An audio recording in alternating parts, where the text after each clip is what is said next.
Hello students, I am CS Snigdha Agrawal. In our last video, we learned how to calculate material cost variance. आज हम focus करेंगे material price variance में, ठीक है. By the end of this video, you will be able to calculate material price variance easily and understand why it occurs. तो चलिए start करते हैं. लास्ट वीडियो में हमने सीखा था मटेरियल कॉस्ट वेरिएंस कैलकुलेट करना. मटेरियल कॉस्ट वेरिएंस हमने कैसे कैलकुलेट किया था? Standard cost minus actual cost. Standard cost कौन से? Standard cost for actual production minus actual cost, ठीक है. अब देखिए क्या है, मटेरियल कॉस्ट वेरिएंस के दो पार्ट्स हैं, material price variance and material quantity variance.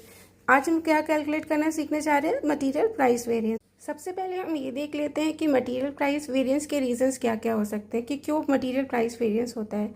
देखिए, पहला रीज़न ये हो सकता है कि मटेरियल प्राइस फ्लक्चुएशन. हो सकता है कि मटेरियल के प्राइस में फ्लक्चुएशन आ गया हो ड्यू टू इन्फ्लेशन, ठीक है. या फिर हमने बल्क में परचेज़ कर लिया हो. अगर बल्क में परचेज़ किया होगा तो हमें डिस्काउंट मिला होगा, तो जिससे हमारी एक्चुअल प्राइस क्या होगी, वो कम हो जाएगी. तीसरा रीज़न ये भी हो सकता है एमरजेंसी में परचेज़ किया हो, तो एमरजेंसी में क्या होगा, हमारे रेट्स बढ़ गए होंगे तो एक्चुअल प्राइस ज़्यादा हो जाएगा. उसके बाद सप्लायर प्राइस चेंजेस. हो सकता है सप्लायर ने ही प्राइस चेंज कर दिया.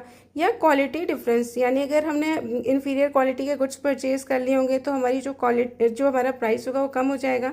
अगर हमने हायर क्वालिटी के गुड्स परचेज करे होंगे तो फिर क्या होगा, हमारा प्राइस बढ़ जाएगा.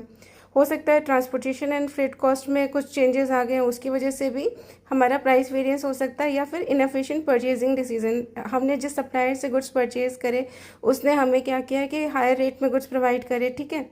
तो इन सब रीजंस की वजह से क्या हो सकता है, मटेरियल प्राइस वेरिएंस. अब इसको कैलकुलेट करने का फॉर्मूला भी देख लेते हैं. इसको कैलकुलेट करने का फॉर्मूला होता है standard price minus actual price. फिर जो भी आएगा उसको किससे मल्टीप्लाई कर देंगे, एक्चुअल क्वांटिटी से. चलिए इसको समझने की कोशिश करते हैं कि एग्जाम्पल से. एग्जाम्पल वही वाला ले रहे हैं जिससे हमने मटीरियल कॉस्ट वेरियंस निकालना सीखा था, ठीक है. मटीरियल प्राइस वेरियंस कैलकुलेट करने के लिए हमें तीन चीज़ों की जरूरत पड़ेगी. एक तो स्टैंडर्ड प्राइस, एक्चुअल प्राइस और एक्चुअल क्वांटिटी, ठीक है. तो देखिए हमारे एग्जाम्पल में हमारा स्टैंडर्ड प्राइस पर केजी मटेरियल कितना है, ₹10, ठीक है. तो ये हमें मिल गया हमारा स्टैंडर्ड प्राइस.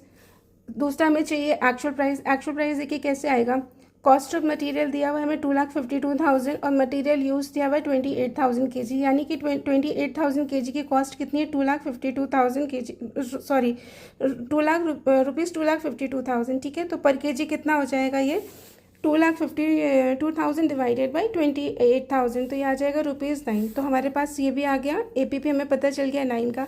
और एक्चुअल क्वांटिटी कितनी कंज्यूम हुई है, एक्चुअल क्वांटिटी हुई है 28,000 की, ठीक है.